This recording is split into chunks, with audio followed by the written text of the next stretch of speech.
the E major set from the book 2 is one of my personal favorites.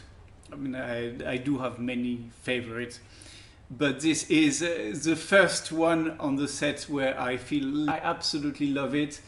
And also I love the prelude and the fugue pretty much in equal level. It may be something, I may be making an association with the key of E major, which I tend to regard as full of a particular kind of light. But for me, that set has a certain quality of a peculiar form of fulfillment. It makes me feel at peace. The prelude runs something like this.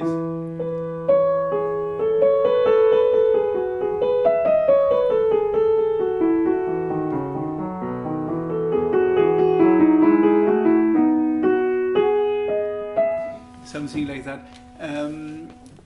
It is full of, as you may have picked up already, imitation on the right hand. And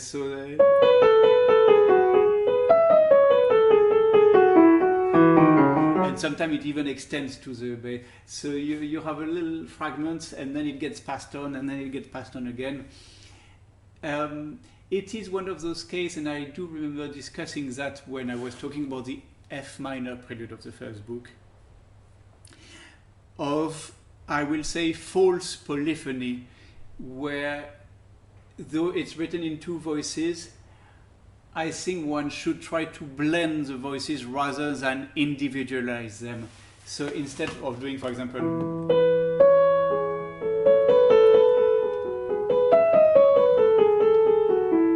something like that, I really try to blend.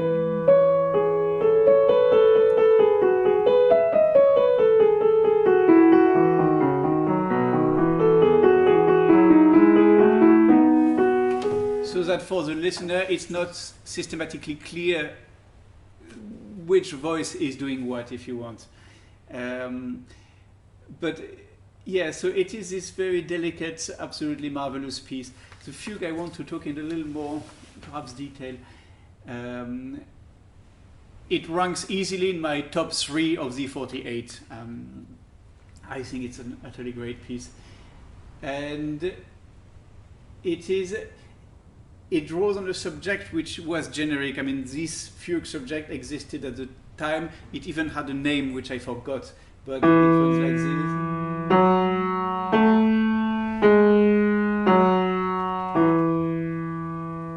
As you can see, a very simple subject. I mean, 5 notes coming back to its starting point immediately.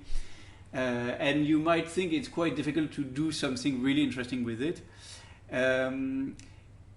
I will then show you what a good Baroque composer, of whom I have already talked, John Caspar Fischer, did with this subject. And then I'll show you, well, then you will see what Bach did. And it is useful to do this type of exercise because it makes you understand in a clearer way what makes Bach great. So this is Fischer.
So it is actually a good fugue, and Bach, absolutely without a doubt, knew that one. Sometimes you can speculate as to whether he borrowed actively or whether it's just coincidence, because the Baroque period relies on a sort of font of material that is common to all.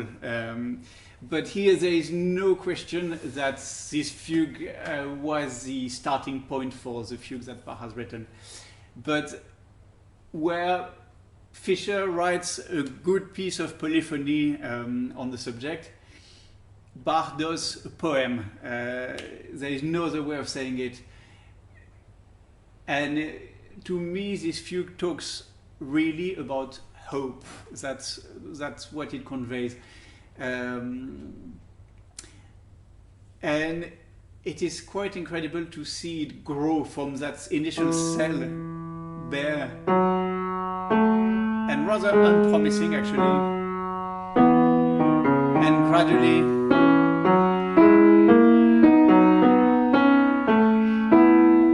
build up not only in sound but in emotional intensity. And there are a few sort of key moments, if you want, where you feel, okay, it's going up a notch. For example, there is a moment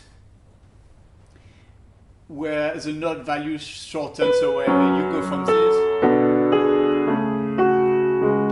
and then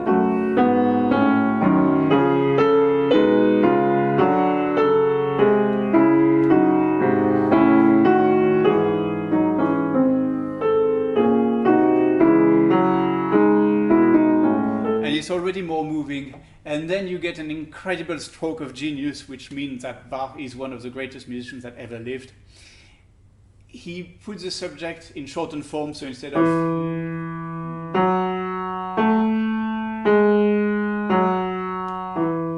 he simply doubles the value, so, and out of that he just creates the most incredible atmosphere.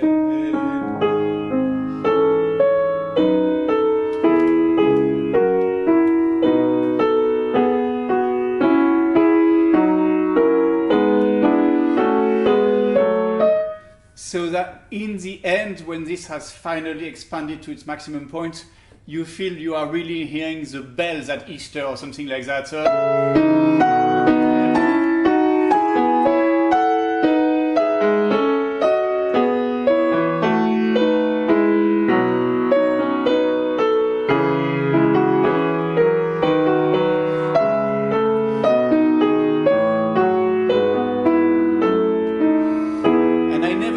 to finish triumphant or at peace. So I could,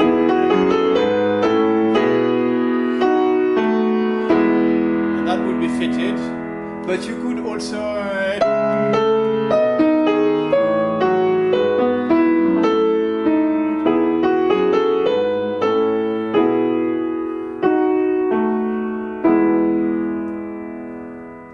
it's completely ambiguous. The music really allows both.